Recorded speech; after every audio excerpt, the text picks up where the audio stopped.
Ya, sahabat muslim, kita kembali lagi dalam program Bebas Hutang. Nah, kita akan lanjutkan perbincangan kita yang menarik di kesempatan kali ini. Masih bersama dua narasumber kita, ada Pak Abu, kemudian ada Bang Iqbal ya, yang kali ini menggunakan tengkulak ya istilahnya ya. Tengkulok ya, tengkulok khas dari Tanjung Balai ya. Baik sahabat muslim, tadi seperti yang saya sampaikan, saya ada satu case ya yang mau saya tanya. Tadi yang seperti disampaikan Bang Iqbal, kalau pada status seseorang misalnya masih ada terlibat hutang, kemudian kadang-kadang suka stuck gitu untuk bisa mengembangkan cara berpikirnya karena masih kepikiran itu-itu aja. Masalah bagaimana menebus ataupun menyelesaikan hutangnya. Nah, kalau misalkan pada satu kasus seseorang sudah nego nih, sudah berhasil untuk hanya membayar pokoknya saja ya atas hutangnya gitu. Tapi kan tetap saja itu menjadi beban, apalagi kalau memang perjanjiannya adalah dicicil gitu untuk melunasinya. Nah, kembali lagi ke usia produktivitas. Bagaimana kira-kira untuk bisa tetap mengembangkan cara berpikirnya sejatinya walaupun sudah dapat penangguhan untuk membayar bunga dari hutang tersebut. Mungkin dari pengalamannya Bang Iqbal dulu, nanti baru ditambahi Pak Abu. Dari saya dulu ya. Baik, ini kan bicara case sepertinya sudah terbebas dari beban ribanya ya, Mas Abrar ya. Betul. Nah, tapi pokok tetap wajib dibayar. Betul. Tapi biar gimana pun yang namanya tetap menjadi beban hutang, tetap itu pasti akan ada reminder dari pihak perbankan. Betul. Untuk si nasabahnya ini bayar pokoknya tadi, walaupun dicicil gitu kan. Nah, itulah tadi yang seperti saya bilang Mas Abra, tetap akan menjadi salah satu ganjalan dalam menjalankan bisnis. Mungkin bisa sah-sah aja mendapatkan ide segala macam, dapat ilham dari mana saja. Tapi tidak seplong pada saat nanti ini clear. Gitu. Karena saya walaupun ini kasusnya sebenarnya sama Mas yang saya alami. Jadi pada saat pihak bank sudah meng-ACC, oke Iqbal kamu tinggal bayar pokoknya saja gitu kan. Tapi karena memang itu masih terbebani, ide-ide yang saya rasakan, yang saya alami, dia nggak ngalir seperti kita minum air minum setetes. Jadi nggak spektakuler hasilnya Mas. Nah jadi pada saat benar-benar clear hutang nol dan apalagi hutang yang nggak ada ribanya gitu kan. Alhamdulillah itu pasti akan mencerahkan, membuat kreativitas kita itu benar-benar menembus batas yang saya merasa ilmu yang saya dapatkan sebenarnya banyak di-share di sosmed, di YouTube. Tapi pada saat kita terbebas dari hutang, itu ringan sekali kita menyerap ilmu yang kita dapat dari mana aja, Mas. Jadi nggak harus kita ikut seminar, A, B, C, segala macam. Kalaupun kita ternyata masih ada hutang, itu nggak jaminan ikut seminar berbayar mahal pun bisa mendapatkan ilmunya. Tapi pada saat clear hutang, clear riba, insya Allah dari media mana aja pun itu akan terserap dengan lebih baik, insya Allah. Oke, kalau dari Pak Abu mungkin tambahnya biar lebih fight gitu Pak. Ketika misalnya walaupun tetap ada cicilan yang harus dibayar, tapi kita juga tetap harus produktivitas gitu. Baik, jadi gini, aksiomanya menurut Al-Quran dan Sunnah. Yang pertama, hutang harus dibayar. Ya, karena kalau nggak bayar hutang, ketika kita meninggal nanti, Rasulullah tidak mau mensolatkan, itu satu. Yang kedua, di akhirat nanti kita bangkrut karena kita harus membayar hutang kita dengan pahala amal kebaikan kita. Dan kalau itu habis, maka dosa-dosa orang yang tempat kita berhutang diserap. Jadi aksioma pertama, hutang harus dibayar. Aksioma kedua, bahwasanya riba itu haram.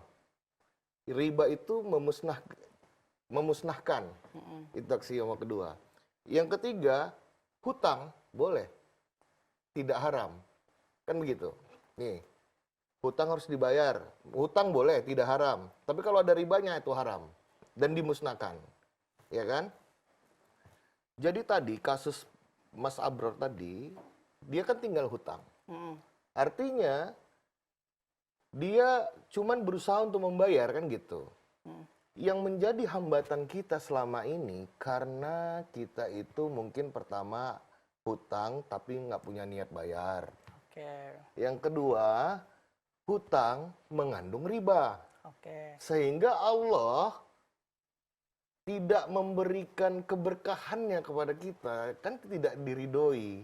Akhirnya kita konsentrasinya karena harus dicecar dengan tagihan dan segala macam, sehingga kita fokus pada hutang aja, tidak kreatif, kan begitu, kan itu yang sering kita sampaikan.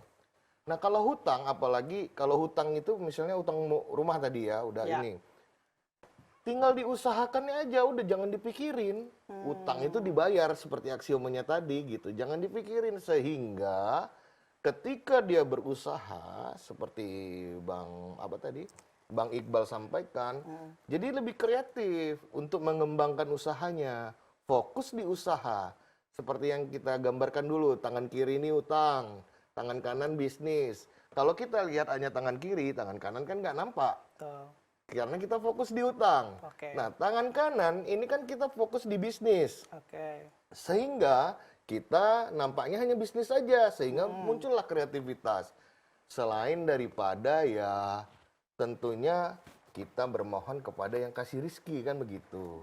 Nah, potensi diri memang ya artinya kita ikhtiar lah sesuai dengan apa yang dituntunkan oleh Al-Quran dan Sunnah. Jangan ditabrak, itu aja. Kemudian hutang satu lagi, ada hutang yang membawa keberkahan.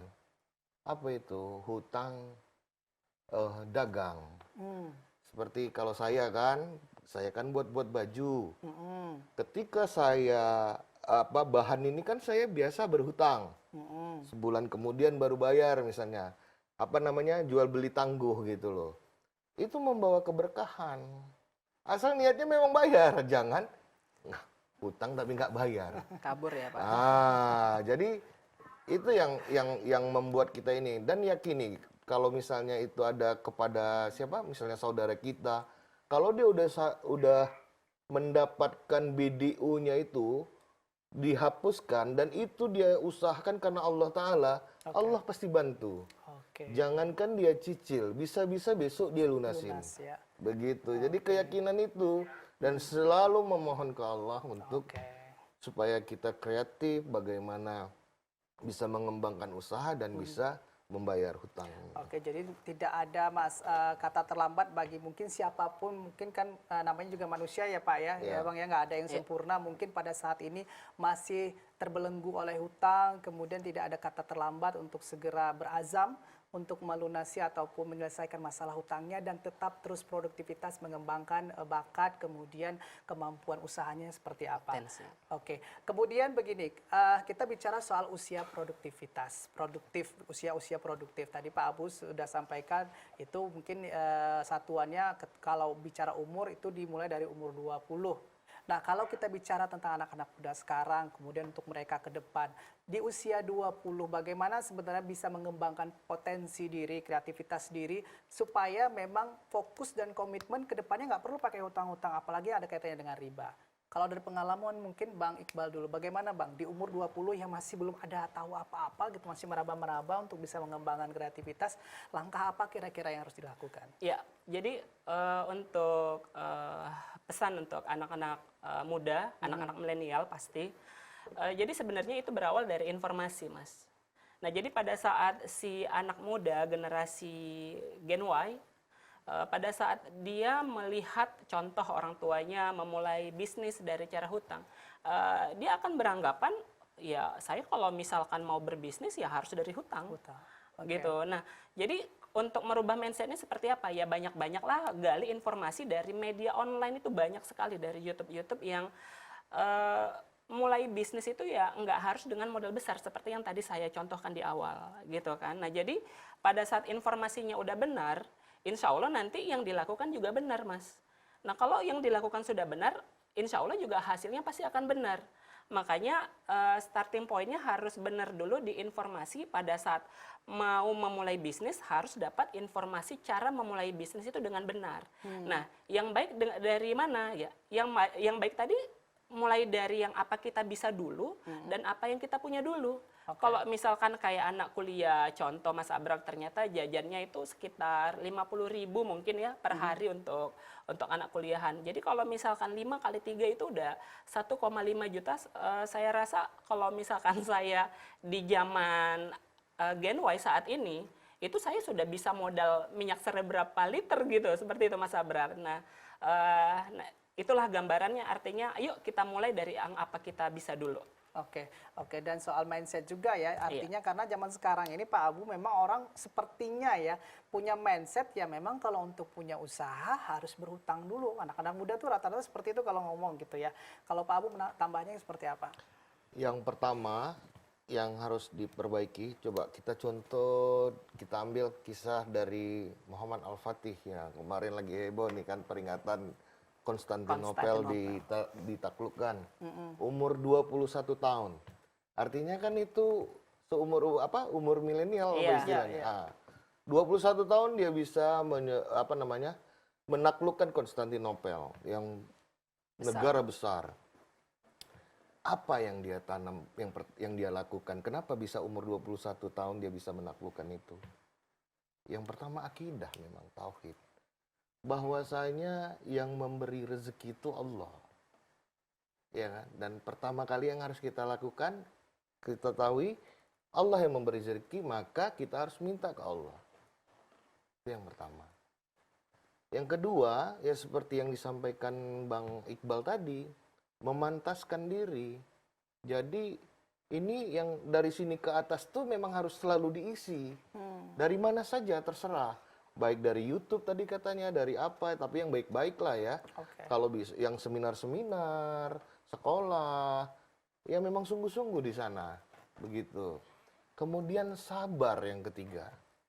Kita ini berutang karena nggak sabar. Lihat kawan di sana udah naik Pajero, kepengen. Padahal belum sanggup. Oke. Lihat Bang Abral udah punya rumah, kepengen. Padahal belum sanggup. Utang. Itu dia.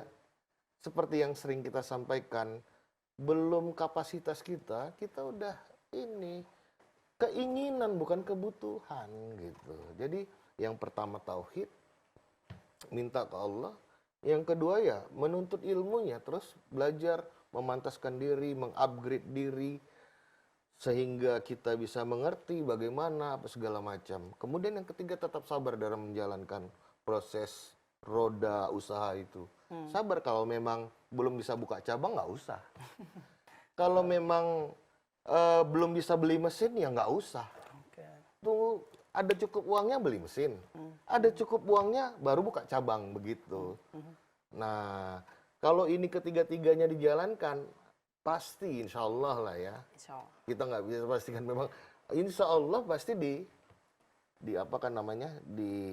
dimudahkan oleh Allah Subhanahu wa Ta'ala. Oke, jadi memang untuk bisa konsisten pada role-nya, pada jalurnya yang benar itu memang Iya. susah sekali, banyak sekali godaan. Bagaimana kita bisa membangun mental Betul. yang kuat, khususnya anak muda ya, supaya tidak terbiasa atau termindset dengan hal-hal yang berbau dengan riba.